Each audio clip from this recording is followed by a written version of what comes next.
Hello friend, welcome back. Today I'm going to show the right way to deploy on Kubernetes. But before I start to go to the terminal, I need to clarify something. We have a Kubernetes cluster in here. So sometimes like the beginners, they start to deploy in the wrong way. So let me show you how. So they added the ingress in the deployment, added the servers, and this service creates an endpoint. And after that, they create a pod. They use the ingress to expose the application. So they use the service to create this endpoint, and the endpoint point to the pod. So when this pod have high CPU or something is go wrong, they go to be delete, and the application will be down.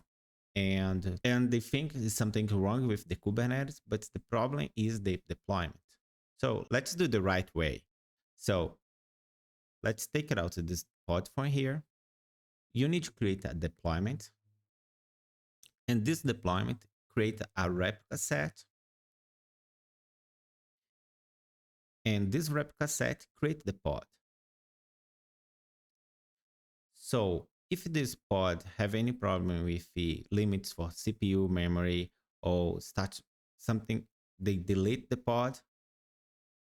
So the pods will be deleted, but the replica set go to create a new one.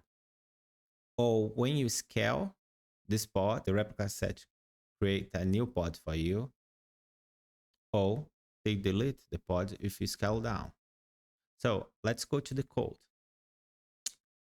All the information you need, you'll be in my GitHub. The requirements to do this project, you need to have Docker running and the kind. And I have the videos about how you make the installations in Windows, Ubuntu, and Mac OS. So let's start. Okay, the first step, you need to clone the project. So copy this line, go to the terminal, paste.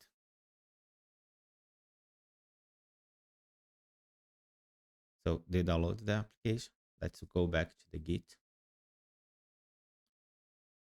Let's copy this line, go back to the terminal. So let's catch the YAML file for the kind. So that's the kind, and they show you go to create a control plan and 2 workers. So let's back to the GitHub, copy the number 3, and let's start to create a cluster. So I'll go paste in here, and that's take a little time because they need to download the images and create the cluster. So I will come back when it's done. Okay, we create our first cluster. So let's go back to the GitHub. Step 4, let's check if you have the node. This is up and running.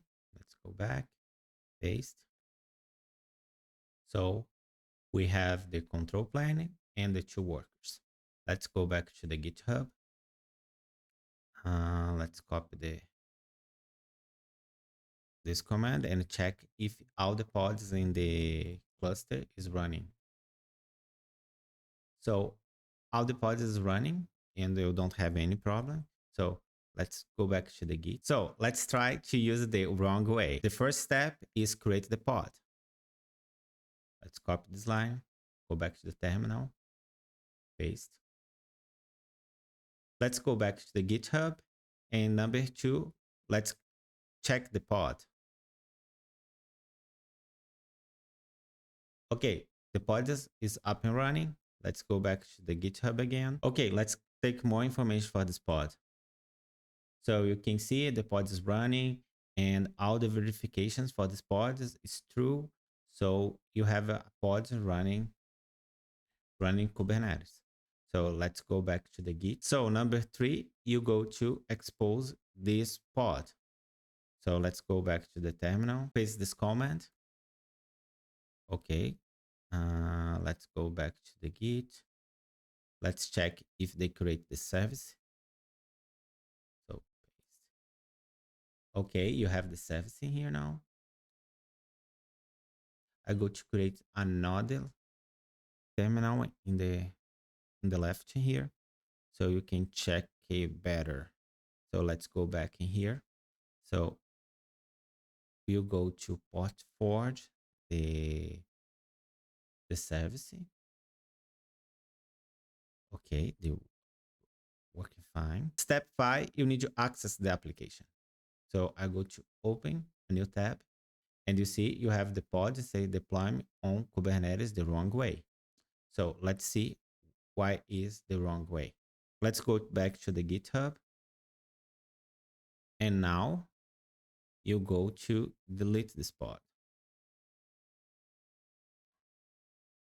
So you go to delete this pod. The pod is deleted. And now if you try, so the system is down. So the application is down because you just have a pod. You don't have a replica set to recreate that. So we don't have all the components you need. So let's go back. Let's try to do that in the right way. The step 1, let's go to create the deployment.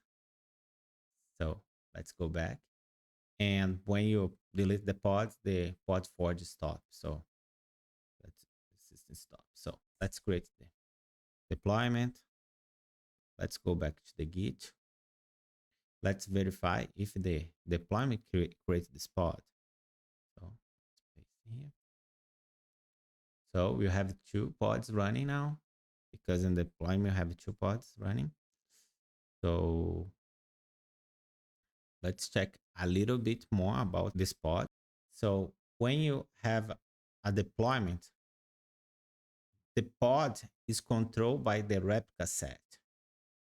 And if you check in here, you can kubectl get replica sets. They go to show you have the replica set, and the replica set have 2 pods waiting. So the replica set control the pod. If you go to delete a pod, they will go to create again. So let's continue. Let's continue our example. So right now, let's expose this deployment. Go back. Expose the deployment. Let's go back to the Git. Let's copy the server. Paste. And now you have the 2 servers, the pods in the right way and the wrong way. So let's go back to the Git. In step 4, you go to port forge the service for the right way. Let's go back to the terminal, paste. So let's go back to the Git, and let's open in a new tab. And now we have the deployment on Kubernetes the right way. So let's go back to the GitHub. Okay, let's go to delete the 2 pods. So we delete the 2 pods, and let's check again. kubectl get pods. Okay, you have the 2 new pods. So now let's port forge again, and let's back to the application. You can see like the application continues up and running. You don't have any problem. Okay, the last step, let's go to delete the cluster. So copy